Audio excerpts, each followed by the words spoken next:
हाय everyone, मैं Ashwin. Very good morning to all of you. स्वागत करता हूं मैं आप सभी का अपने यूट्यूब चैनल पे। रोज के जैसे आज भी हम कुछ इंपॉर्टेंट वर्ड्स लेकर आए हैं वोकैबलरी के, जिनका मीनिंग हम समझेंगे और उनके डेडिकेटेड यूजेस हम पढ़ेंगे और सिनोनिम्स और एंटोनिम्स भी देखेंगे। इस कड़ी में आज ये सेशन नंबर 7 है। चलिए इस सेशन को स्टार्ट करते हैं। जो भी लोग लाइव देख रहे हैं उन सभी का वेलकम। चलिए इसे शुरू करते हैं। आज के सेशन के लिए जो भी वर्ड्स हमने चूज किए हैं वो सामने स्क्रीन पे हैं। देखिए, पहला वर्ड है एविक्ट। एविक्ट कल की क्लास में, कल जो सेशन नंबर 7 हुआ था उसमें एक वर्ड आया था इवैक्यूएट। उसी को कंटिन्यू करते हुए, मतलब उसी की कड़ी में ये एक नया वर्ड है। अक्सर इवैक्यूएट और एविक्ट के बीच का कंपैरिजन भी पढ़ाया जाता है। तो कल ही मैंने इवैक्यूएट पढ़ाया था, तो मैंने सोचा कि आज मैं आप लोगों को एविक्ट पढ़ाऊँ। अगर आपने कल का सेशन ना देखा हो तो वो भी सेशन आप देख लीजिए, ताकि दोनों का डिफरेंस और दोनों के वे ऑफ यूजेस आपको पता चल जाए। पहला वर्ड है एविक्ट, जो कि एक वर्ब है। Second word is Q, it is a verb. Third word है रिसेंटमेंट, ये एक नाउन है। चौथा वर्ड है यर्न। यर्न भी एक वर्ब है। और पांचवा वर्ड है रैवेज। रैवेज को कभी कभी वर्ब के जैसे भी यूज कर लिया जाता है, otherwise ravage is a noun as well. चलिए अब वन बाय वन हम इन सारे वर्ड्स के डिस्कशन करना शुरू करते हैं। जो पहला वर्ड इविक्ट है वो एक वर्ब है। उसका मीनिंग पढ़िए। To forcibly remove someone from a house or building, often legally. मतलब किसी को बलपूर्वक या जबरदस्ती किसी के घर से या किसी स्थान विशेष से उसे एक तरीके से निकाल देना, बलपूर्वक किसी को खदेड़ देना, जिस घर या जिस बिल्डिंग में वो रह रहा हो। प्रायः इसमें लीगल रीजंस भी देखे जाते हैं। और कभी कभी तो ये एक तरीके से गुंडागर्दी में भी आ सकता है कि कोई बलपूर्वक आपको आपके ही घर से निकाल रहा है। ये इविक्ट करना कहा जाता है। इसी का नाउन वर्जन जो है वो इविक्शन होता है, EVICTION। तो क्या समझे आप, इविक्ट का क्या मतलब है? बलपूर्वक किसी को उसके ही घर से या बलपूर्वक किसी को किसी स्थान विशेष से खदेड़ देना। एग्जाम्पल देखिए, दे वर अनेबल टू पे the rent and were evicted from their home.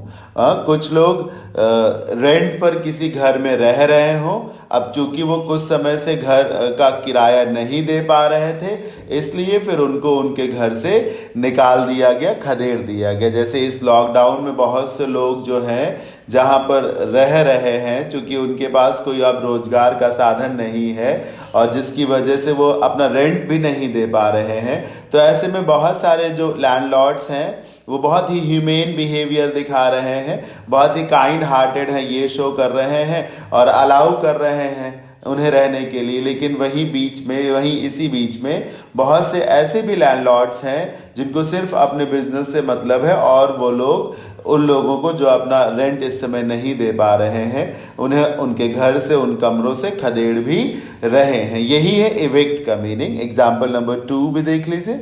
Some paid goons. Goons बोलते हैं लफंगों को, हुड़दंगों को जो लूटपाट करे, जो मारपीट करे।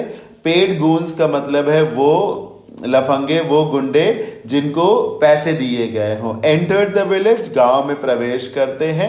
And ask the villagers to vacate their homes at the earliest, और गांव के लोगों से कहते हैं कि वो अपने अपने घरों को जल्द से जल्द खाली कर दे। इसमें जो वकेट वर्ब आई है इसका मतलब है स्वेच्छा से किसी स्थान विशेष को खाली कर देना।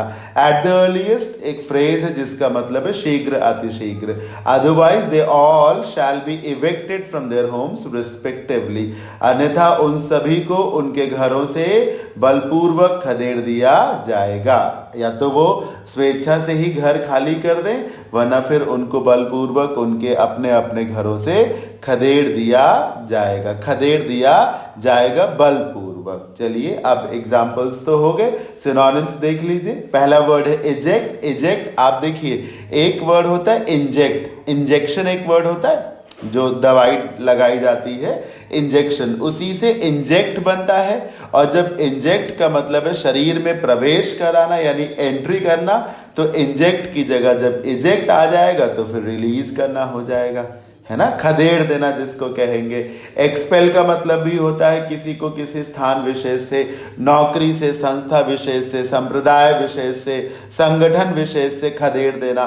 थ्रो आउट तो आपको देख के ही समझ में आ रहा होगा, फेंक देना। डिसलॉज, आपको क्या लॉजिक वर्ड नहीं आता? लॉज का मतलब रहने की जगह, जो रहने के स्थान होते हैं उनको लॉज कहा जाता है। तो लॉज मतलब ठहराना हो जाएगा, रहने की जगह देना। अब उसी लॉज के आगे जब DIS लगा दिया आपने, डिसलॉज, तो किसी को जहां पे वो रह रहा है वहां से खदेड़ देना। ये थे इसके सिनोनिम्स। एंटोनिम्स देख लीजिए। एक काम आप करिएगा सर, इजेक्ट और एक्सपेल को बाद में भी अपनी अपनी डिक्शनरी से या गूगल से बहुत अच्छे से पढ़ लीजिएगा, ठीक है। हाँ, बहुत इंपॉर्टेंट वर्ड्स हैं वो, इसलिए एंटोनिम्स मतलब वो वर्ड्स जिनका मतलब खदेड़ना ना हो, तो वेलकम हो जाएगा, स्वागत करना। रिहैबिलिटेट जानते होंगे, पुनर्वास करना, मतलब किसी को उसके घर से निकाल दिया गया हो तो फिर से आप उसके रहने की व्यवस्था कराएं। अब डिसलॉज मतलब खदेड़ देना, तो लॉज का मतलब है रख लेना, एक तरीके से घर देना।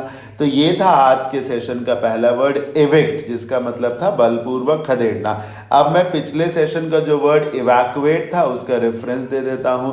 इवैक्यूएट का मतलब है सुरक्षा को ध्यान में रखते हुए किसी को किसी स्थान विशेष से हटा देना ताकि उसे सुरक्षित रखा जा सके। मान लीजिए कोई जर्जर बिल्डिंग है, वहां पर कुछ लोग रह रहे हैं, तो फिर प्रशासन ने उन लोगों को वहां से इवैक्यूएट करा लिया, ये सोचते हुए कि वो कभी भी बिल्डिंग जो है वो गिर सकती है। तो ये इवैक्यूएट है, इसमें आपकी रक्षा की बात की जाएगी, और इविक्ट में एक तरीके से आपको खदेड़ दिया जाएगा, है ना। This was the difference between these two words. चलिए मूव ऑन करते हैं और देखते हैं कि जो वर्ड नंबर 2 है उसका क्या मीनिंग है। जो वर्ड नंबर 2 हमने रखा है वो है शिव। इसका मतलब क्या होता है, पढ़िए। To avoid something which you do not think is right और प्रॉपर फॉर यू नाउ। मतलब एक तरीके से अवॉइड करने की कोशिश करना, रेलिंक्विश कर देना, त्याग देना, इस्तेमाल ना करना। एक कॉमन सा वर्ड होता है एब्सटेन या अवॉइड, बचने की कोशिश करना, क्योंकि आपको लगता है कि अब उन चीज़ों का, उन सुख सुविधाओं का लाभ लेने में आपको कोई फायदा नहीं है। एक तरीके से स्यू कर देना। बहुत से जगह इसे स्क्यू भी कहा जाता है, कई बार इसे स्ट्यू भी कहा जाता है। आप इसे स्ट्यू कहें क्योंकि CHEW भी दिया हुआ है। तो एक तरीके से किसी कार्य को करने से परहेज करना, हाँ, शामिल होने से बचना। अब इसका कोई लॉजिकल रीजन तो नहीं है, लेकिन मैं आपको एक ट्रिक बता रहा हूं जिससे आप इसे याद रख सकते हैं। शुरुआत में जो ES दिया हुआ उसे अलग करिए। अब बचता क्या है, CHEW, च्यू। च्यू मतलब चबाना, चबाना यानी कि ग्रहण करना, अपनाना। और ES को आप सीधे रिलेट कर दीजिए सर स्केप से। ESCAPE, स्केप मतलब बचना। तो किसी चीज को खाने से बचना, चबाने से बचना, उसका उपभोग करने से बचना, उसका इस्तेमाल करने से बचना। बस अगर आप इतना सा दिमाग लगा लें कि च्यू मतलब चबाना और ES मतलब स्केप, तो चबाने से बचना, खाने से बचना, उपभोग करने से बचना, अवॉइड करना एक तरीके से, बढ़िए ना। To avoid something which you do not think is right और proper for you now. Examples देखिए और क्लियर हो जाएगा। Even though I love coffee, मुझे वैसे तो कॉफी बहुत पसंद है। I have chosen to eschew the beverage. Beverage किसी भी पेय पदार्थ को कहा जाता है, कॉफी एक पेय पदार्थ है, तो उसी के लिए आया है ये।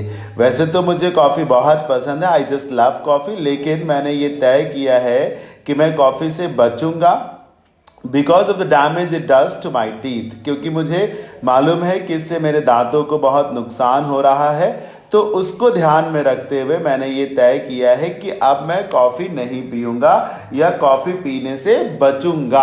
आई would eschew the beverage, I would eschew the beverage. उम्मीद है समझ में आ रहा होगा। एग्जाम्पल नंबर 2 देखिए। 20 years ago the recluse, recluse कहीं लिख लीजिएगा, सन्यासी को कहा जाता है, वो व्यक्ति जिसने जीवन की सुख सुविधाओं का त्याग कर दिया हो, decided to eschew society and settle down on a deserted island। Island कोई प्लेस हो गया, और deserted मतलब एक सुनसान, जहां कोई ना रहता हो। तो 20 साल पहले उस साधु ने क्या किया, समाज का त्याग कर दिया, स्च्यू कर दिया, त्याग कर दिया, अवॉइड कर दिया, और एक सुनसान आइलैंड में जाकर के बस गया, सेटल डाउन कर दिया। हाँ, मतलब अवॉइड कर दिया, सोसाइटी से दूर हो गया। रिक्लूज का मतलब फिर से सुन लीजिए, सन्यासी। सिनोनिम्स स्किप, अवॉइड, शन। शन एक इंपॉर्टेंट वर्ड है, छोड़ना, गिव अप करना, त्यागना। जैसे कुछ वक्त पहले प्राइम मिनिस्टर मोदी ने एक अपील की थी नक्सलवादियों से दैट दे शुड शन वॉयलेंस। उन्होंने अपील की थी कि नक्सलवादी जो लोग हैं, जो नक्सली लोग हैं, वो हिंसा का त्याग कर दें। They should shun violent means steer clear of का मतलब है बचे रहना, अवॉइड करना, दूर रहना। ये एक इंपॉर्टेंट फ्रेज है, आप जरूर इसे याद कर लीजिएगा। एब्सटेन तो आप सब जानते ही होंगे, एब्सटेन करना मतलब बचना। एब्सटेन के साथ फ्रॉम भी लगता है। अब ऑपोजिट में वो वर्ड्स आएंगे जिनका मतलब अपनाने से होगा, जैसे वेलकम हो गया, इम्ब्रेस हो गया, इंडल्ज हो गया, ये सारे वर्ड्स हो जाएंगे, है ना। इम्ब्रेस का मतलब गले लगाने से होता है, तो अपनाने की ही बात आ जाएगी। इंडल्ज का मतलब शामिल होने से होता है। तो आपने क्या सीखा, स्च्यू का मतलब है अवॉइड करना, बचने का प्रयास करना, उपभोग ना करना, ये इसका मीनिंग। मैं फिर से ट्रिक बता दूं, च्यू मतलब चबाना और ईएस मतलब स्केप, चबाने से बचना, खाने से बचना, उपभोग करने से बचना। तो कुल मिलाकर के अवॉइड करना, ये इसका मीनिंग हो जाएगा। चलिए वर्ड नंबर 3 को भी देख लेते हैं।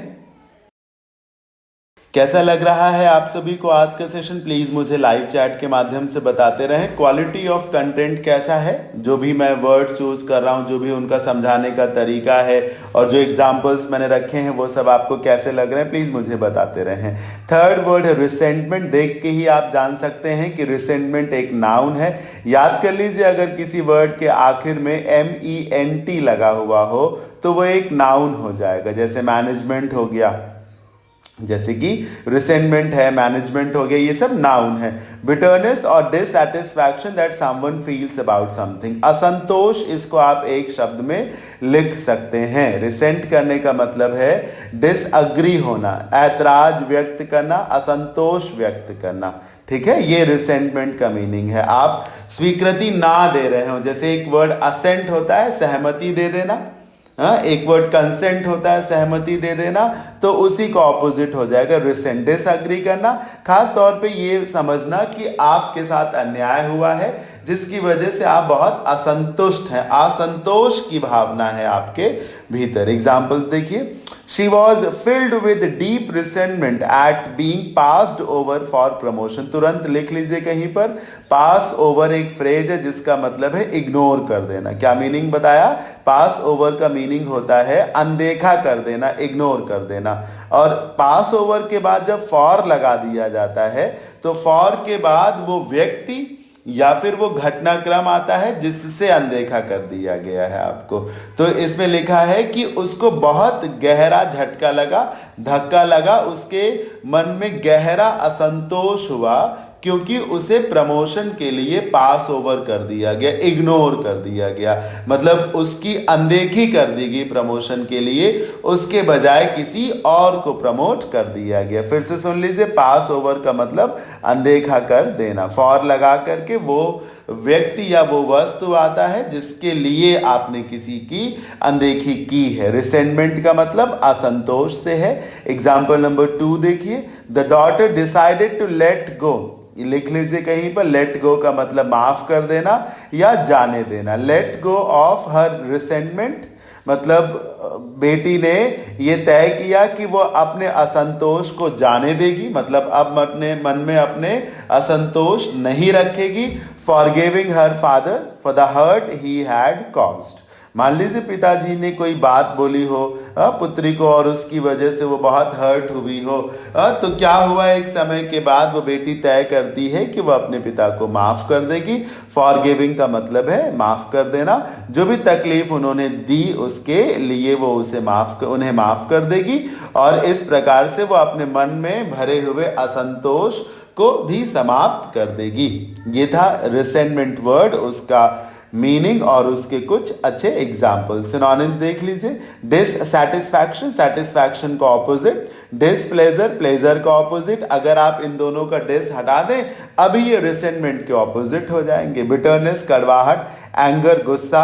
अब एंटोनिम्स में वो वर्ड्स आने चाहिए जिनका मतलब खुशी से हो, असंतोष के बजाय संतोष से हो। संतुष्टि से हो तो प्लेजर हो जाएगा। इलेशन का मतलब खुश होने से होता है, जुबिलेशन का मतलब भी आनंदित होने से हो सकता है। आप याद रखिए कि JUBIL ये जब भी कभी किसी वर्ड के पहले लगेगा तो खुशी की बात आएगी। इसी से सर जुबिलेंट बनता है, इसी से जुबिली भी बनता है, JUBILY। जुबिलेंट मतलब very happy and excited. Contentment संतोष, एक कहावत है संतोषम परम सुखम, कंटेंटमेंट इज हैप्पीनेस। तो कंटेंटमेंट वहीं से आ गया, सेटिस्फैक्शन आ गया, है ना। तो इस तरीके से आज के सेशन का वर्ड नंबर 3 ओवर हो जाता है। चलिए आगे बढ़ते हैं। जो वर्ड नंबर 4 हमने रखा है आज के सेशन के लिए वो है YEARN, यर्न। यर्न एक वर्ब है, एक इंपॉर्टेंट वर्ड है ये। इसका मतलब किसी भी प्रकार की इच्छा रखना, और ये भी समझ लीजिए ये सकारात्मक वर्ड है। तो कुछ अच्छी इच्छा रखना, मतलब सकारात्मक कोई इच्छा रखना अपने मन में। To have a deep desire for something or someone, किसी वस्तु या फिर व्यक्ति को पाने की प्रबल इच्छा को रखना, दिस इज कॉल्ड यर्न। जैसे जैसे आपको याद है रामायण में जब सीता माँ ने रामचंद्र जी को देखा तो उन्होंने मन में ये माना कि यही उन्हें पति के रूप में प्राप्त हो, तो यर्न किया होगा उन्होंने श्री रामचंद्र जी के लिए। She must have yearn for Shri Ramchandra ji, yearn for. ये भी याद रखिए कि यर्न के बाद प्रायः फॉर प्रेपोजिशन आता है, फिर उसके बाद वो वस्तु या फिर व्यक्ति जिसे आप पाना चाहते हैं। एग्जाम्पल नंबर 1 देखिए, I yearn to travel as a senior citizen because I never went anywhere in my younger days. मैं अपने शुरुआत के दिनों में जब मैं जवान था तो कहीं घूमने नहीं गया, तो आज जब मैं सीनियर सिटीजन हो गया हूँ, बूढ़ा हो गया हूँ, तो मेरे मन में इच्छा है कि मैं दुनिया का भ्रमण करने जाऊं। आई यर्न टू ट्रैवल। अब कुछ लोग सोचने लगे होंगे कि अभी अभी मैंने बताया कि यर्न के बाद तो प्रेपोजिशन फॉर आता है। बिल्कुल सही मैंने बताया। तो सुनिए दो बातें। पहली बात, किसी शब्द के साथ प्रेपोजिशन का आना अलग बात है और उसी शब्द के साथ इंफिनिटिव का आना अलग बात है। हाँ, अगर ये है कि किसी शब्द के बाद इंफिनिटिव आ रहा है तो इंफिनिटिव मतलब 2+V1 वो आएगा, जरूर आएगा। और अगर वर्ब नहीं आ रही है तब आप यर्न के बाद प्रेपोजिशन फॉर लगाइए। मतलब यर्न के बाद प्रेपोजिशन फॉर लगता बिल्कुल सही बात है, लेकिन अगर यर्न के बाद वर्ब आ रही हो कोई दूसरी तो प्रेपोजिशन फॉर नहीं लगेगा सर, तब इंफिनिटिव लगेगा। किसी भी शब्द विशेष के साथ प्रायः प्रेपोजिशन का रूल अलग है और इंफिनिटिव का रूल अलग है। अब यहां देखिए एग्जाम्पल नंबर 2 में यर्न के बाद फॉर आया, देखिए ना, आई यर्न फॉर हिम। यहां पे देखिए फॉर के बाद जो आपने हिम लिखा है, क्या हिम कोई वर्ब है? नहीं। अगर होती यहां पे वर्ब तो यहां भी यर्न के बाद इंफिनिटिव आता। तो इंफिनिटिव का रूल अलग हुआ और प्रेपोजिशन का रूल अलग हुआ एक ही वर्ड के केस में। Because my husband has been stationed. Station का मतलब है किसी को कहीं पर डिप्लॉय किया जाए, तैनात किया जाए, किसी को कहीं पर नौकरी दी जाए। ओवरसीज मतलब विदेश या बाहर। फॉर अ ईयर, क्योंकि मेरे पति जो हैं पिछले 1 साल से जो है वो विदेश में है। I yearn for him to come home, तो इसलिए मेरे मन में प्रबल इच्छा है कि वो जल्द से जल्द घर आ जाए। I yearn for him to come home. ये था यर्न का मीनिंग। सिनोनिम्स देखिए, डिजायर, क्रेव, विल और लॉन्ग। इन सब का मतलब इच्छा रखने से होता है। क्रेव थोड़ा सा ज्यादा स्ट्रॉन्ग वर्ड है, चीखना चिल्लाना भी हो सकता है। बाकी विल और लॉन्ग ये दोनों पॉजिटिव वर्ड्स हैं। और दूसरी बात, yearn, desire, crave, will, long, इन सब के बाद प्रेपोजिशन फॉर ही आता है। और इन सब के बाद अगर इन्फिनिटिव का केस आ जाए तो सब इन्फिनिटिव भी लगाते हैं। हाँ, जैसे कहा जाए आई desire for this post, I desire for this post. अब फॉर प्रेपोजिशन आ गया। अब अगर मैं डिजायर के बाद इन्फिनिटिव लगा दूं तो प्रेपोजिशन का काम खत्म। I desire to be a king, I desire to be a king, है ना। एंटोनिम्स देखिए। अब यर्न का मतलब है इच्छा रखने से, पाने से, करीब लाने से। तो एंटोनिम्स में वो वर्ड्स आएंगे जिसमें घृणा हो, दूर फेंकने की बात हो, जैसे डिटेस्ट, ईर्ष्या, नफरत, घृणा। लोथ का मतलब भी नापसंदगी से, अबॉर का मतलब भी त्याग देना या घृणा करना। रिपेल का मतलब दूर भगाना होता है, जैसे चुंबक जब चिपक जाते हैं तो वो अट्रैक्ट करते हैं और जब वो दूर भाग जाते हैं तो रिपेल करते हैं। डिस्पाइस का मतलब भी हीन भावना से हो सकता है। एंटोनिम्स में कुछ अच्छे अच्छे वर्ड्स मैंने दिए हैं, आप उन्हें जरूर याद कर लीजिएगा। सिनोनिम्स में भी क्रेव और लॉन्ग दो अच्छे वर्ड्स हैं। तो यर्न का मतलब इच्छा रखने से होता है और यर्न का मतलब के साथ आने वाला प्रेपोजिशन फॉर होता है। फटाफट आज के सेशन का लास्ट वर्ड भी पढ़ लेते हैं। अगर आपको ये वीडियो ठीक लग रहा हो, अच्छा लग रहा हो, तो प्लीज़ इस सेशन को, इस वीडियो को लाइक कर दें और हो सके तो ज़्यादा से ज़्यादा इसे अपने फ्रेंड्स में, अपने ग्रुप में, अपनी कम्युनिटी में ज़्यादा से ज़्यादा इस वीडियो को शेयर भी करें। रैवेज, रैवेज एक नाउन है जिसका मतलब है तबाह कर देना, पूरी तरीके से बर्बाद कर देना, खास तौर पे किसी स्थान विशेष को, किसी शहर को, किसी की अर्थव्यवस्था को। जैसे अभी जो लॉकडाउन और ये जो कोविड-19 फैला हुआ है, इसने दुनिया भर की जो इकोनॉमीज हैं उनको पूरी तरीके से रैवेज कर दिया है, बर्बाद कर दिया है, तबाह कर दिया है। तो रैवेज का मतलब जड़ से उखाड़ फेंकना, मतलब तबाही मचा देना। अ टाउन, कंट्री और economy that has been ravaged is one that has been damaged so much that it is almost completely destroyed. मतलब रैवेज करने का क्या मतलब है, इतनी ज्यादा तबाही मचा देना कि पूरी तरीके से सब बर्बाद हो जाए। रैवेज का यूज यहां पर वर्ब के जैसे किया गया है। एग्जाम्पल देखिए, एग्जाम्पल नंबर 1 क्या कहता है, despite the efforts of the fireman, जो लोग आग बुझाने वाले थे उन लोगों ने खूब प्रयास किया, पर इसके बावजूद भी the fire continue to ravage the forest, लेकिन आग ने उस स्थान विशेष को, उस जंगल विशेष को तबाह करना जारी रखा। जैसे अभी देखिए ना, अमेजॉन रेन फॉरेस्ट में आग लग गई थी तो बहुत हद तक वो तबाह हो गए थे, रैवेज हो गए थे एक तरीके से। एग्जाम्पल नंबर 2 देखिए, नेगेटिव वर्ड है, आप यूं समझिए, हाँ, बर्बादी मचाने के लिए होगा। Example number 2, the mobster swore, swore ये जो लिखा है ये स्वेयर का सेकेंड फॉर्म है, मतलब कसम खाई। मॉबस्टर मतलब कोई गुंडा हो सकता है, हाँ? तो उस गुंडे ने ये कसम खाई that he would ravage the man's family, वो उस व्यक्ति के परिवार को तबाह कर देगा, बिल्कुल बर्बाद कर देगा। If he testified against him in court, अगर कोर्ट में उसने उसके खिलाफ बयान दे दिया तो।